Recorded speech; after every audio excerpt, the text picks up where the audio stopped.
Pabrikan kendaraan listrik electric vehicle seperti BYD dan Finfast berkomitmen untuk tidak menaikkan harga jual mobil listriknya setelah tidak lagi menerima insentif impor utuh (CBU) dari pemerintah per awal 2026. Dikutip dari bisnis.com, sebelumnya, Institute for Essential Services Reform (IESR) memperkirakan potensi manfaat ekonomi senilai Rp544 triliun per tahun berisiko hilang seiring keputusan pemerintah menghentikan insentif kendaraan listrik, electric vehicle EV pada tahun depan. Chief Executive Officer, CEO, IESR Feby Tumiwa menilai penghentian insentif tersebut berpotensi mendorong kenaikan harga mobil listrik di pasar domestik.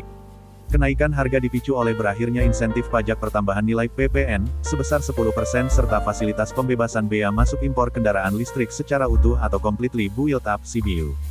IESR memperkirakan lonjakan harga akan menekan penjualan kendaraan listrik dan berdampak lanjutan terhadap perlambatan pertumbuhan industri pendukung, termasuk industri baterai dan komponen kendaraan listrik.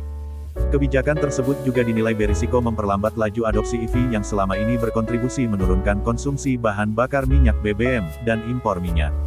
Menurut Feby, momentum adopsi kendaraan listrik perlu dijaga agar permintaan dapat tumbuh secara eksponensial dan mendorong terbentuknya ekosistem industri pendukung yang berkelanjutan. Dia menambahkan, pengembangan industri baterai yang terintegrasi dari hulu hingga hilir berpotensi menghasilkan akumulasi manfaat ekonomi sebesar Rp544 triliun per tahun hingga 2060. Di sisi lain, pemerintah menargetkan tingkat komponen dalam negeri (TKDN) kendaraan listrik mencapai 60% pada 2027 dan 80% pada 2030. Dari sisi penjualan, data Gaikindo mencatat penjualan wholesale mobil listrik murni selama 11 bulan 2025 mencapai 82.525 unit, meningkat hampir 2 kali lipat dibandingkan capaian sepanjang 2024 yang sebesar 43.188 unit. Di lain sisi, produsen kendaraan listrik asal China, BYD Indonesia, menyatakan kesiapan untuk memulai produksi lokal mobil listrik di Indonesia pada 2026. Head of Marketing, PR and Government BYD Indonesia Luther T. Panjaitan juga memastikan tak akan ada penurunan harga ketika BYD mulai merakit lokal di pabrik Subang pada awal tahun depan. Pabrik BYD yang berlokasi di kawasan Subang Smartpolitan, Jawa Barat, ditargetkan rampung pada akhir 2025.